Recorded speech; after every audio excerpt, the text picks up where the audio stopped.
About time that we take the Porsche Taycan, the all-electric Porsche, to German roads and the German Autobahn also with a high-speed test. Welcome here to Autogefuehl, your number one resource for in-depth car reviews and your number one community to discuss cars. With Thomas.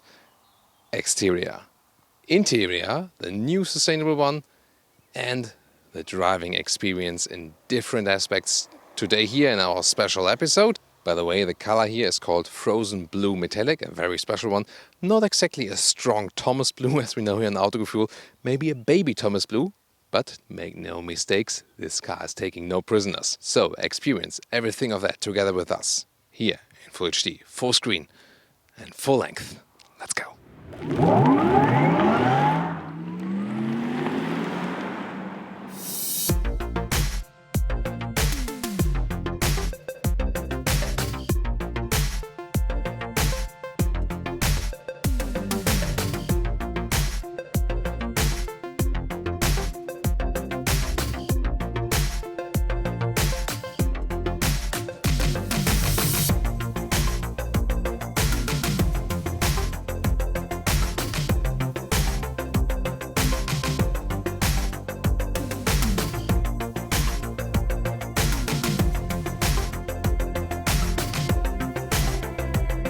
Very impressive front we can see here. It does have the Porsche DNA, but somehow has also a distinctive styling, especially here how the headlamps are cut in. 4-dot LED design. LED is also standard, the main headlamp unit, and optional you can get this one here, the LED matrix system. This very special color here, Frozen Blue Metallic for today.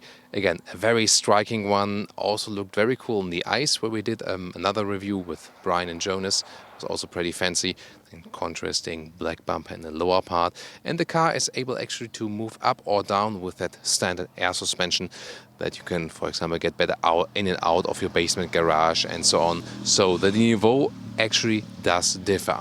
So what do you think here about the design? 4.96 meters, 16'3" or 195 inches is the length here of the Porsche Taycan. 9 centimeters or 3.5 centimeters less than the Porsche Panamera. So this is not a small vehicle. You can see, by the way, these door handles. They are at the moment, let's say, opened, so they come towards you a little bit and then you can open them. And when you actually close the vehicle, then they disappear completely. We already know that from the new 911. Charging ports, by the way, are available for both sides. Option another AC charging port here on the driver's side. We'll soon go into details of that. Well, then the wheels here, 20-inch today. Usually the Taycan 4S, which we have here today, so far the base version, starts with 19-inch wheels. An option, the 20 would be standard for the Turbo, and 21 would be standard for the Turbo S. These are also the so-called aero wheels. You see, they are a little bit more closed, so they give you better wind efficiency. But they, in this case, also hide a little bit of the brakes because you can get the PSCB and the PCCB. So both special brakes are available. The ones are available with the tungsten carbide coating. They are very interesting. And the top option is the one we have here today, the ceramic brakes, the PCCB. Well, but hardly to see them indeed with the aero wheels. In general, here the Taycan has the very strong Porsche shoulders right there and the coupe ending. So still a design object, but it has a special character definitely. And also interesting, standard air suspension, 3-chamber air suspension. Goes down when you are in the sports mode, for example, or in the range mode for better efficiency. And you can also pump it up, when you have some situations where you need a little bit more ground clearance. Also has an anti-roll control, so the car stays upright and doesn't lean into the corners. So very interesting technology aspects as for that.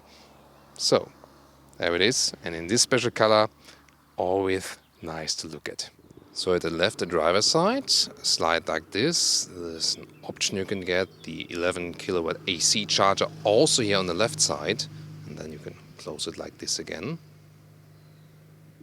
But the main charge port is here on the co-driver side. Open it like this, then you have the standard 11 AC charger at maximum, or then DC charger. And battery side is either 79 or 93 kilowatt hours. Depends on the 4S, starts with a smaller one, but here we also have the performance pack. Then you also get the bigger battery in the 4S. And you might wonder, what if you forget to close this one here and still slide it down? There's not so much that can happen. It tries, but it doesn't break it, so yeah, you can keep calm. Also very massive and impressive rear. The light strip goes all the way over the vehicle. Can be even seen here at daytime, but a little bit better, of course, at night. And one more technology feature I want to talk about here. There's one electric motor in the front and one electric motor in the rear, but the one in the rear has a 2-speed transmission. Actually, that's pretty rare with electric vehicles. The reason for that is that it's also then efficient at higher speeds. Well, and it will still be rear-wheel biased, of course, but the more you push the throttle, the more power will also come from that front motor. Well, and as for power figures and so on, let's take a calm moment right here. You start with the 4S, has 530 horsepower or a max peak of 571 horsepower in the performance pack. We also have it here today. You would start again with a smaller battery, 79 kilowatt hours, or go for the bigger battery, including the performance pack, 93 kilowatt hours. So this 4S here is about 100k euros or dollars. The performance pack is about 6.5k, so 6,500 euros or dollars extra. Then you get the bigger battery. I think most people would go for that. The bigger battery here, range-wise, I'll also talk about more that when we drive the car, but you can expect some 250 kilometers minimum to a maximum of 400 kilometers and something in between as a realistic figure. Depends on winter or summer and how hard you push it. And that would be about 150 to 250 miles. So range-wise, it's not the king of the range. Yeah, that is left to the Tesla. This one here more about the driving dynamics. You'll see it soon while driving. Then there is the turbo. Of course, doesn't have to do anything with the turbo, but it's just called that way because they want to, have a comparison horsepower figure-wise. The turbo actually a little bit more powerful than the 680 horsepower. And 3.2 seconds is the acceleration, whereas in the 4S it's about 4 seconds. So that's a different 0.8 seconds, 2 more kilometers or 62 miles an hour. And then there's the Turbo S, 2.8 seconds, so less than 3 seconds in the acceleration figure, and 760 horsepower is the peak right there. Well, which one should you go for, considering that a Turbo S is about almost double the price than the 4S?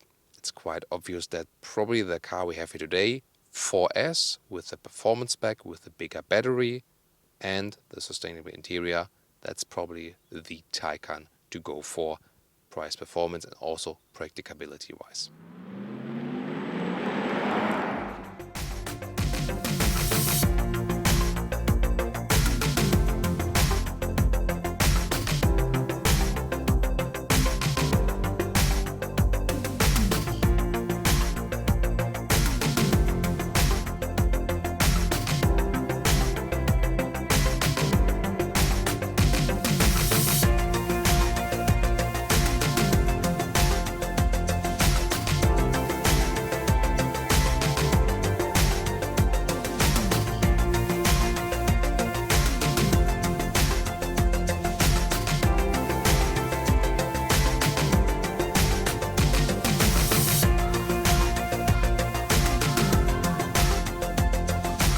First of all, door closing sound.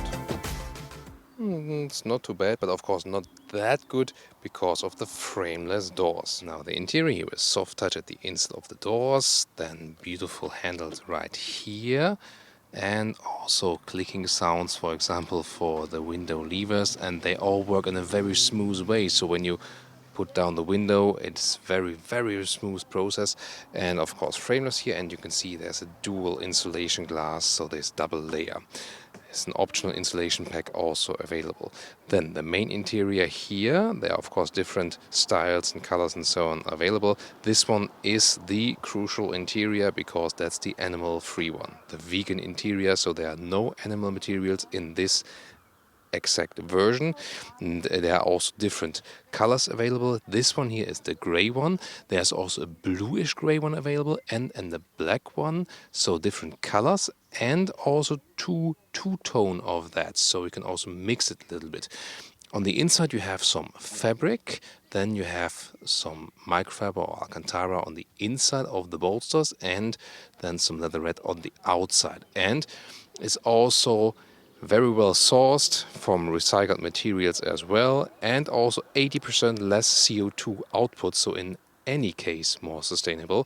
And even the floor mats, they are, for example, also from recycled materials from old fishing nets, and also in the ground floor below that. Audi also used it in the A3, but they are also here, the Volkswagen Corporation started to use it for their more premium luxury cars. Really cool. Also the steering wheel here, in this case microfiber, you'll love it. It has a great grip, and if you think that it needs to be replaced at some point, well, there are certain ways to fresh it up, also microfiber material, and still you will just enjoy it every day, I can tell you. Then all digital cockpit, you can see here this curved display, soon more details to that. And then are also more screens on this interior, so all digitalized cockpit. But to me, this sustainable solution for the interior, of course, the most important thing about the Taycan interior. There are, by the way, 2 steering wheels available. This one being the GT steering wheel. You can see real screws are being used, transporting some old school racing feeling. Now getting inside, how does it feel like? Does it feel like in a sports car? Well, it does feel low, definitely, but not too low. So a little bit higher than in a very low sports car, definitely, but a sporty atmosphere, no doubt about that. This is the closed top, but you can also get a fixed glass roof. That's also available here with a normal one. Just here, 1m86 or 6'1", but significant head room still. There's an Alcantara ceiling in this one, very beautifully done. Steering wheel can be moved up and down and in and out as we used to. However, a little bit of the screen is always blocked, but I think it is somehow better done than in the 911. I can see all the major stuff, at least just the very outer parts are blocked, but they are not so, significant information. So I think a better setup than in the 911.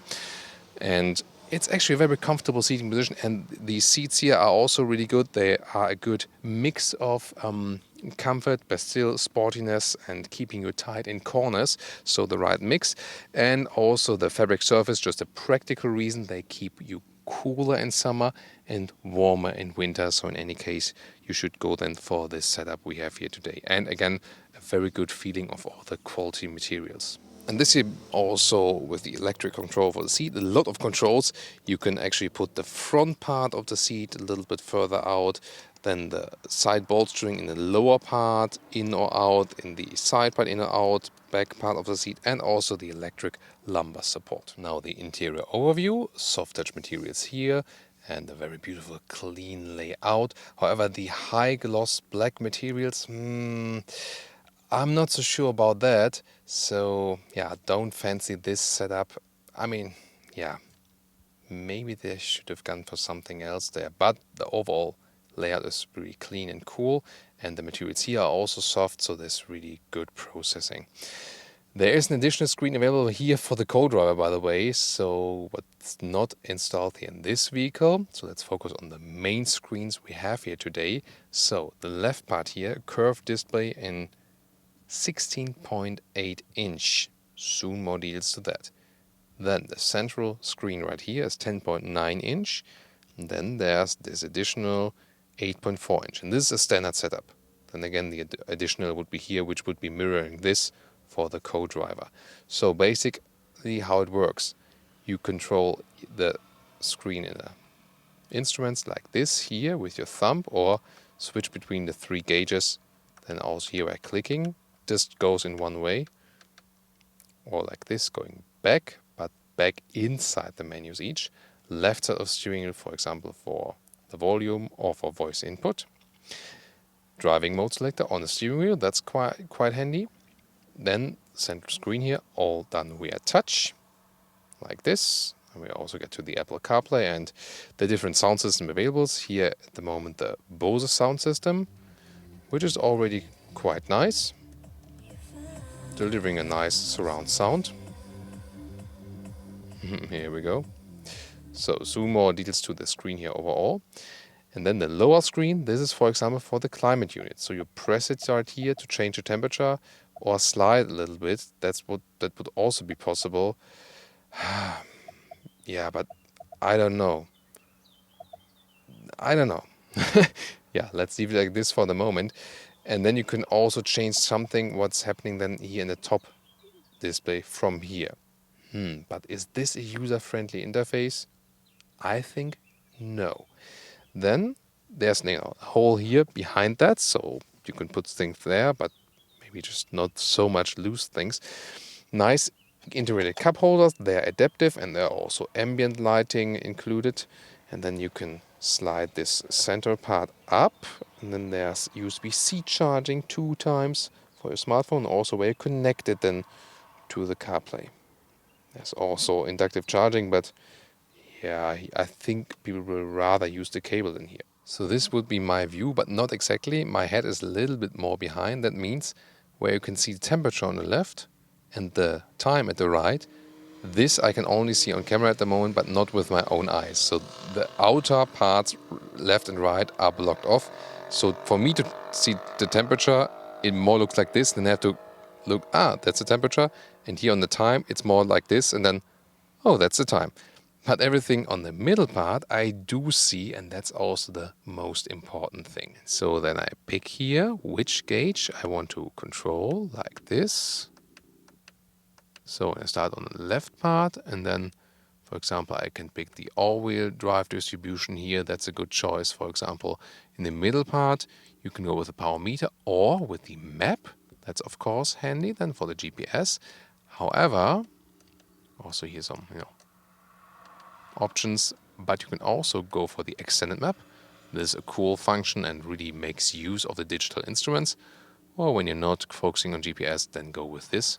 And on the right side, for example, here the driving modes, but also the sport chrono if you want to do some lap times. Or then the small part of the navigation would also be possible. But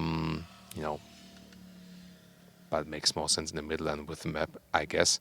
This, I think, more for the driving modes or then for media information from the CarPlay, for example. And actually at the side of the curved display, you have some touch buttons. For example, you can change the suspension settings here, but who does it while driving? One button, however, is important. That's this one, because here you can raise or lower the vehicle. And there's one button for both. So then it depends what you see in the display. If the car is being lowered, here right now, you can see that right there, or it's being put up. And that can be very important because just think about it. You're in a basement garage and you say like, oh, I want to drive in range mode today. Range mode automatically lowers the vehicle. You drive out of your basement garage and you're screwed and you're scratching the bottom. So you either have to remember to start in normal mode and wait for the car to go up again, or take a look at that it's not appearing right there, and then help the car and press it here and put it to the normal level again.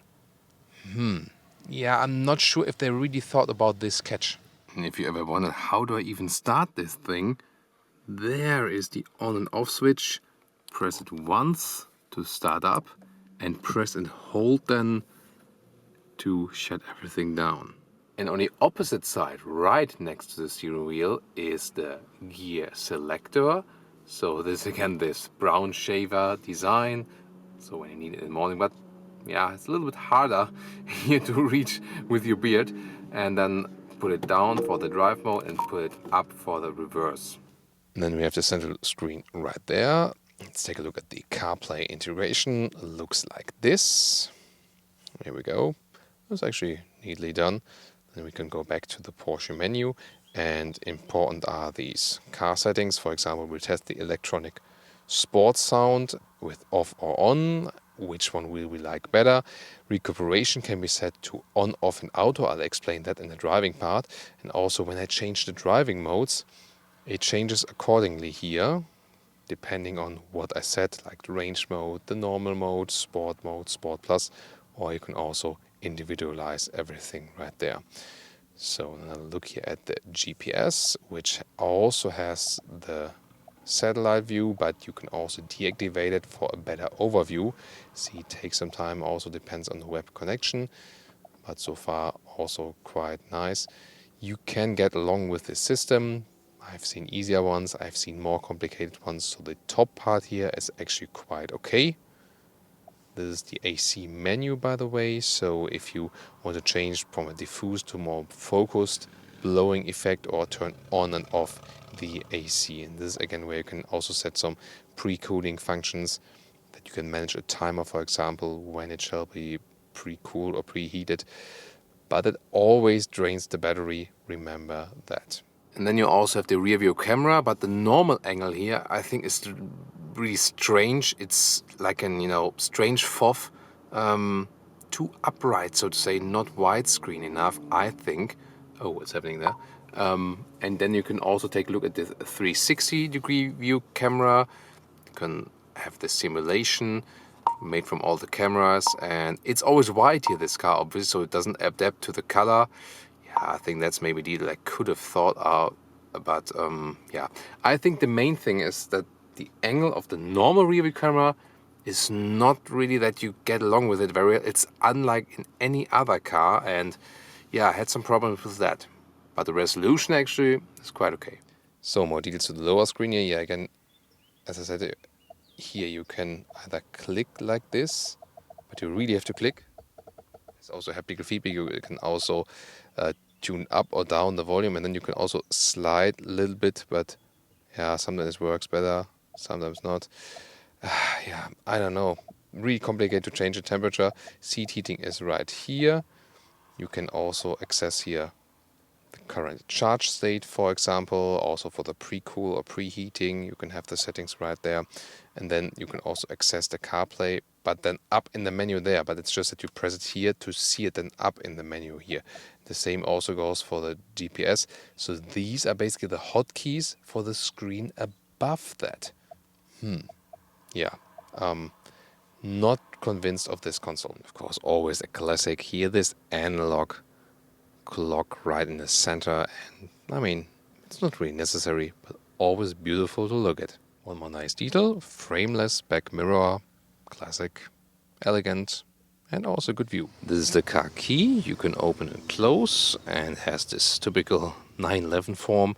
And then you can also open the front trunk, the frunk, and the rear trunk here with the key. And here in the rear, also soft touch at the inside of the doors. Hardly any space at the inside of the doors, however. So, and then this actually does work very well legroom-wise. So, even if I'm driving and there is this comfort feature for the driver that the front seat is going backwards when getting out of the car, and then when you hit the ignition, then it goes back again. So, but at the moment it's in the driving position. So, but legroom-wise, no problem. Headroom-wise, it does work when I leave my lumbar, my spine all the way, relaxed. But when I put my spine upright, yeah, then I do slightly hit my head. But I mean, you can sit here in a relaxed way with 4 tall adults. That is actually possible. And it also feels good in the single seat setup. There is also an additional third seat here in the rear available, so you can pick 2 different options.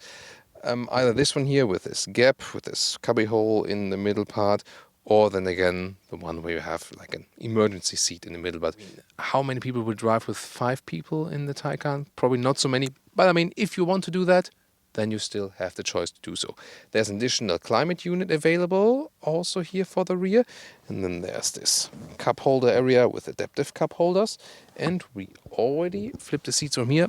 Isofix at the outside parts each of course.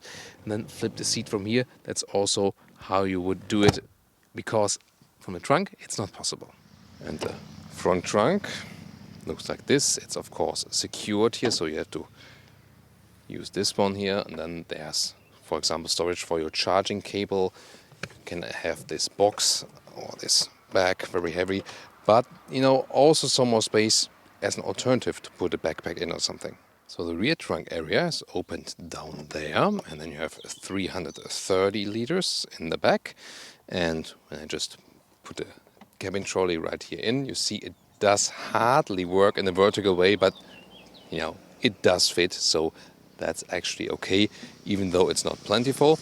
Then you have a smaller case here in the lower part. You can also put charging cables in here. That would be a possibility. And then taking a measurement. This is here a length of 1.5 meters, so that's actually quite decent. The width in the middle part is actually just about 90 centimeters, so like this area, just 90 centimeters, and just a little bit longer here in this area where we can go more than 120, but that's just like using the left and right hole. I already flipped one of the seats there. There's a 2-2 split, or like a 50-50 split, and then to the driver's seat, actually, this is very long, so it's almost 190 in meters. That's actually quite decent. Welcome to Thomas's Driving Lounge, active driving lounge with the Porsche Taycan 4S today. We turn on the electric sports sound because I just want to test it, how it sounds like when we accelerate with this artificial sound then. Let's see how that working goes. And we'll also put it in the Sports Plus mode to get the best acceleration, stiffer chassis or stiffer suspension. And also the car is lowering then just a little bit. And we'll accelerate from 30 kilometers an hour and just go all the way through. Let's go.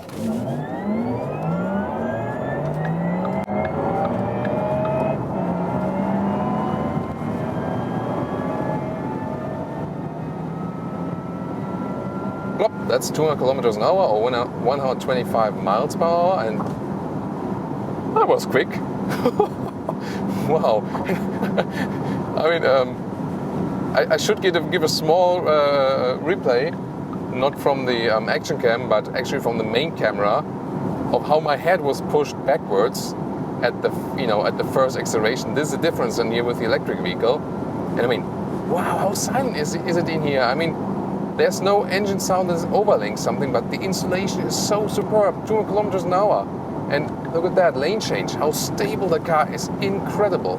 Now, on the brakes, very well to control, really nice, of course. Now gaining back some energy, whereas with the ICE cars, there wouldn't be any energy to gain back. Wow. Amazing acceleration, and I can tell you, the battery cooling works very, very well with this vehicle. That means you can do this acceleration over and over and over and over again, wouldn't matter. And you can also go high speed. I mean, 260 kilometers an hour is the maximum speed. You could go like really high speeds also just until the battery is depleted, and there wouldn't be any, cooling problem. So that's very well done. Well, sound in the tunnel, yeah, that won't matter so much today. But here maybe again, what about this difference in electric sports sound on or off? I mean, there's a little bit more sound coming when it's on, and when it's off, yeah, there's hardly anything, and I don't know, I will do a harsh acceleration once more with electric sound off, and then later on, you guys tell me in the comments, what would you prefer? For me personally, I think electric sound off. I mean, what's the reason for that? It sounded somehow interesting when we were doing the first harsh acceleration, yes. I don't know, do I really need that? I don't think so. Do you? Yeah, but definitely a very interesting topic to talk about once again. So, actually good motorway vehicle, comfort, stability is really superb, even in normal mode. I mean, doing lane change here, PDCC, the Porsche Dynamic Chassis Control, which is here the anti-roll control, keeping the car really straight all the time. And this car is so flawless to drive, and the overall driving feeling. This is here longer than a 911, a little bit shorter than the Panamera. But the Porsche Taycan, I mean, has the ultimate flawless driving feeling, I have to say. Look at that. I mean, just a little bit overtaking on the right, brakes, go to the left again. It's such a heavy vehicle due to the battery. It's not a short vehicle. But due to the good suspension, air suspension, comfort and sportiness at the same time, then the anti-roll control, and the rear axle steering, which is a great thing, giving you more agility, rear axle in the opposite direction of the front wheels at lower speeds, higher speeds, parallel them to give you more stability. this car feels so agile and it feels so much smaller than it actually is. And that's, I think, to me, one of the most astonishing things about this vehicle. When you drive it normally, it feels like between 911 and Panamera. But when you attack it really, when you drive it very sporty, when you push it around the corners, you might expect, that weight from the battery, that might be not so good for the vehicle. It might appear heavier than it actually is, but I can tell you, the faster you move this car, the more it feels even more agile than a 911. At some point you rather have the impression, wait a minute, am I in a 718 and not in a 911? So that's really cool. So to me, probably one of the best things about this car, it feels smaller and more agile than it actually is. And that shows again, for sports cars, having the battery and putting it really low for the lower center of gravity is just a great idea. It really plays in the favor of sports cars. Pretty cool. We'll once again pass the tunnel and then have another acceleration, this time then with the electric sports sound off. And we can talk about that once more. Of course, when we really have some pushy accelerations now, we can get some energy consumption of about 30 kilowatt hours per 100 kilometers. And yeah, that's then pretty clear that we only have then about like 250 kilometers or 150 miles of range if we push it that hard all the time. That's like, to me, some of the minimum range, we would score either when pushing it so hard or maybe like in very, very cold winter times driving normally or something. So I once again go to the Sports Plus mode. Due to the all-wheel drive, by the way, a very balanced, brutal acceleration, but very, very balanced that you don't get out of control or something. Now starting from 80 kilometers and going all the way through.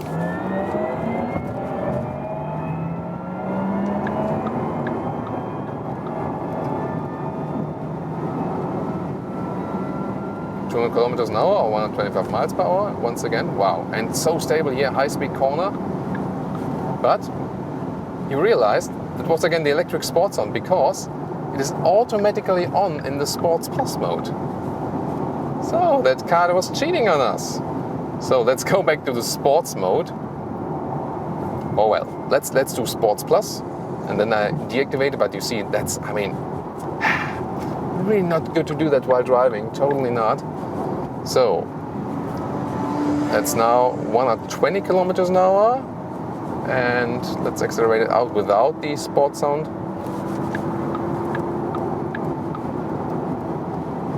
That's 180. Yeah, that Audi's making way now. Wow, look at that. And how much acceleration there is still left, even if you are at speed already. That's really astonishing. Now we have to reduce the speeds. The Audi doesn't. Well, I want to keep my driver's license. I need it for something. What was it again? So, when you are in this very harsh acceleration and have this electric sound on, it feels more accentuated. You maybe heard the difference then. However, do I really need it? I think I still don't need it. But why not? At least you can turn it off, on and off. But yeah, it really surprised me that automatically was on with the Sports Plus mode, and then with the Sport mode not. So here we can, when you pick the driving modes, maybe use the Sport mode then when you don't want to have it. That was the parking system, or parking distance system. Wow. Whew. Yeah, quite some adrenaline from this all-electric Porsche, and all here live on tape on Autogefuehl for you, the most authentic experience. And yeah, acceleration-wise, power-wise, driving-wise, handling-wise, really very, very impressive. So that was the motorway focus for the sporty side. What's still to come is an agile drive up the hill, because we recently did that with the Porsche 911 Turbo S. We can compare that. And then, as last part, some city driving for today, your everyday driving life in the Taycan. Well, and now, driving up the hill, sports mode. See how agile that thing is in the corners. Again, this flawless acceleration, you hardly notice how fast you are. Low center of gravity, PTCC, the anti-roll control. I mean, this car is keeping upright all the time. It's not leaning to the sides at all. At the same time, the air suspension doesn't make it too rough. I really like that. So you have indeed a good compromise between comfort and sportiness. And you guys maybe remember we've driven the same track here with the 911 Turbo S. The 911 Turbo S, of course, feels more extreme. You know, you also have the sound and it's a little stiffer from the whole setup.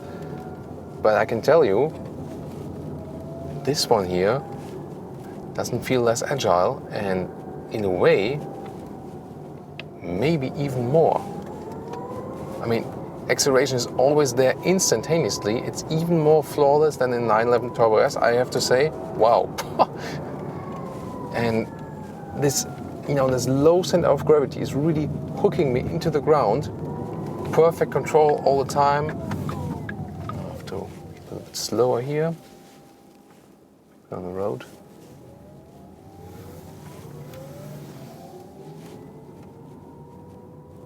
Just a little respect. I mean, I don't have a sick sound today, but still. Wow. This is really amazing. Wow. So again, best rating for agility, and this car is almost 5 meters long, and probably at this size, at this segment, the most agile car I've driven, like feeling wise, again in this very segment if you look at that size. So, and now to some city driving, everyday driving life with the Porsche Taycan. And we're going to test some things here we can actually pick. First starting in the normal driving mode. And the good thing, of course, about all electric vehicles, it's just so silent in driving, and it's really relaxing. Together with a good noise insulation, you can get an optional insulation pack, which is also equipped with this vehicle. It's really very silent here, and that's, I mean, you do not miss any sound really. And we all know that although Porsche is building great engines, they were never that famous for the best sound. So with the Porsche, probably not such a big problem than, let's say, like losing an F-Type V8 sound or something like that. So I think the relaxing factor is what is more crucial in this case. Oh, right behind us is, by the way, a classic, rather, you know, not a classic traditional Porsche, but like a normal internal combustion engine Porsche. Yeah, come. I'll let them overtake. There you can see it. Where it is. Here we go. 718 Boxster, which is a great vehicle, of course. So, and I mean, at a good look in the front, we can test the recuperation thing. So at the moment I've set it to auto. That means when a car is in front of me and I lift the throttle, then the car does recuperate. So reduces speed. When the car is a little bit farther away, or there's just, you know, free running and I lift the throttle, then the car is not recuperating. And I think that's a very intelligent system, because you have 3 different modes you can pick. You can set it to off, then it's never recuperating, just rolling. Huh? So unless you hit the brakes, then first recuperation is being used and then the real brakes. And in 90% of situations, Porsche claims just recuperation is being used before the normal brakes are being applied. That's why they also have a special coating to the brakes to prevent rust from not being used. Interesting. Then we have the on setting, then the recuperation is always on when you lift the throttle. It's not a super harsh recuperation as we, for example, know from Tesla, but noticeable. And I think in this case the auto setting is quite clever, because in sometimes you might not want the recuperation, sometimes you do want it, and maybe that setting is a good compromise, and it's also relaxed just to have it on. What about this electric sports sound here in everyday driving life? I rather prefer the more silent note, especially, you know, when you're just cruising around, because it just adds this tone where you think, is that like a range extender running or something? So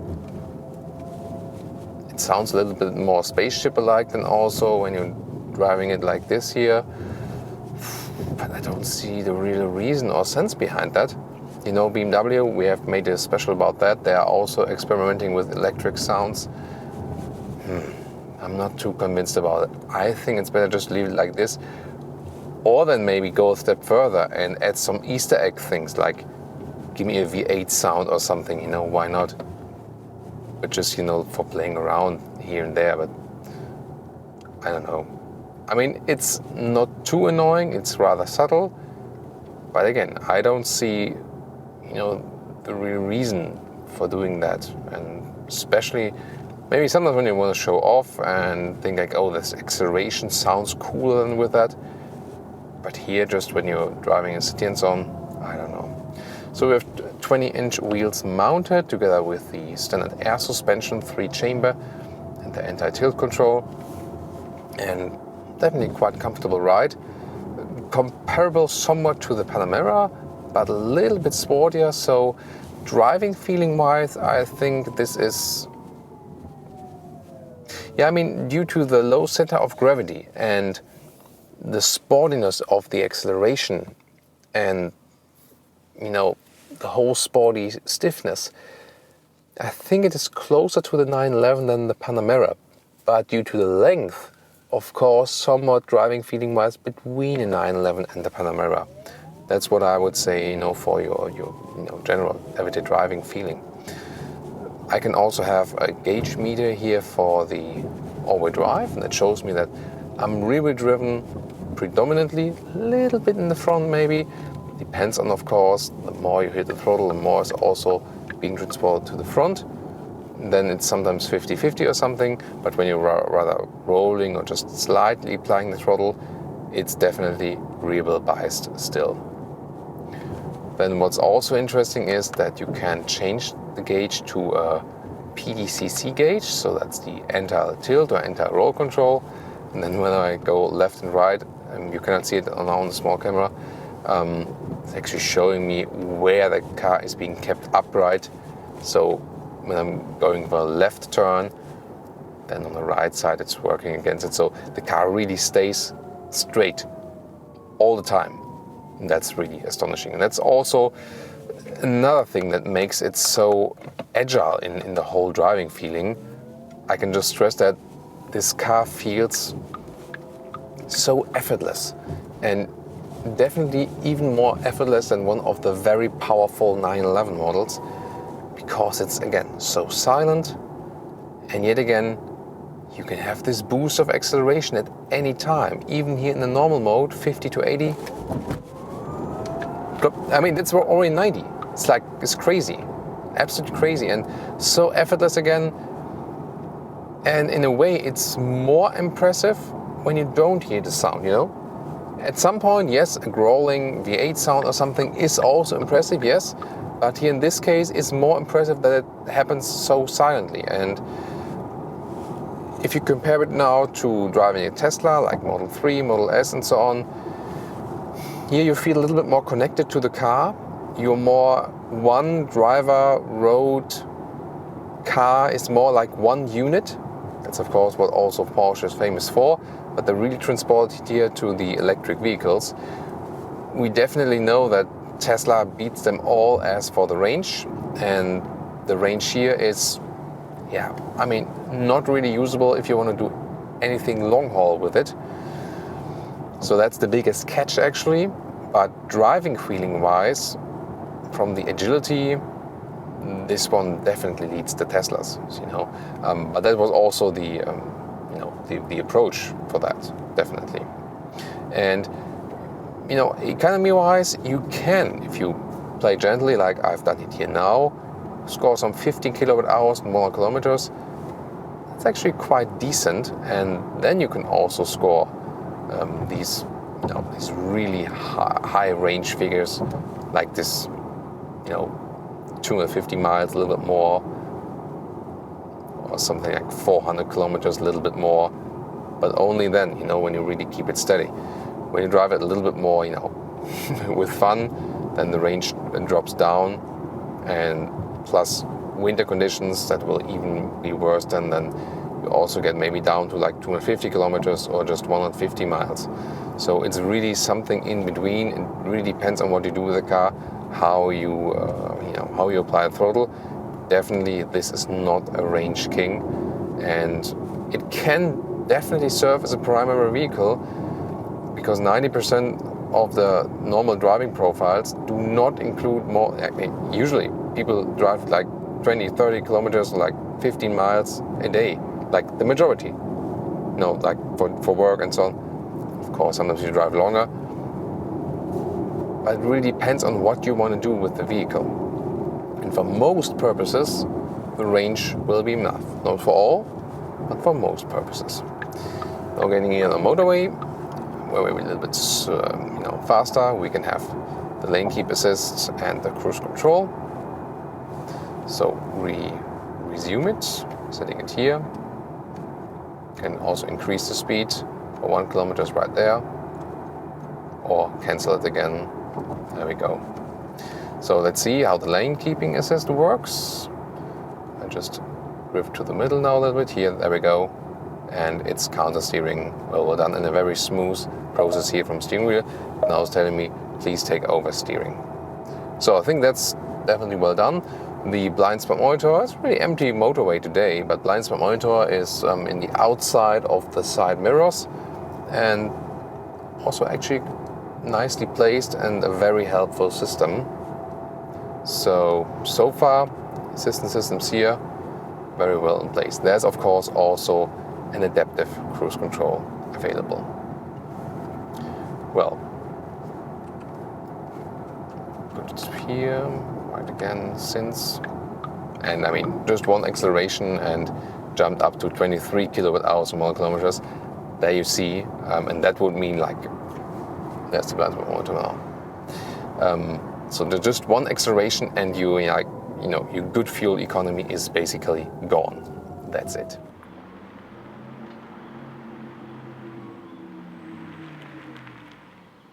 And now to our conclusion for today with the Porsche Taycan 4S. Well, the all-electric Porsche here, does it work? Yeah, definitely. It's a true Porsche. It has the true Porsche feeling. Maybe when you really push it, a little bit like a 718 because of the lower center of gravity and this extreme sportiness they mastered here. But at the same time, it's very comfortable. To me, actually a better drive than the 911 and also a better drive than the Panamera. Although it's almost the same length than the Panamera. It will make no sense if you make long commutes, long range and so on with it. Don't trust in it to have a high range. In winter it will drop down, and when you push the throttle really hard it will drop down significantly. It's no match to a Tesla range-wise, but it is so agile and so well executed in the driving that in this respect then it does beat the Teslas. You feel really one with the vehicle, although it's not a short one and it's not a small one. And that's to me one of the most astonishing things about the car. The interior is very well executed, especially in this trim here, the animal-friendly one, the sustainable one. Finally, Porsche is going on that way, and you can do something as a customer, You can go for a high-class premium vehicle and still decide not to pay money to industries that harm people, animals and the environment, and really go more sustainable in a more animal-friendly way. That's a very, very important step they've taken here. And also just for more practical reasons, you should take this interior. It's also better climate-wise. Again, the driving experience is really, really cool. I can just recommend it. And what a great boost from the electric power, and electric drive and sports cars. It's really making sense. And another thing to criticize is for sure the infotainment input, the control input, which is really complicated and not user-friendly. I think they really have to work on that and to get an easier solution, especially for the climate input. Well, but overall, a very impressive ride, and that's where the future is going at Porsche, and I think it's actually a good one. Thanks so much for tuning in today. Please leave us your comments and also tune in to other Taycan reviews or maybe some other Porsche reviews, 911, 718 and so on. See you there.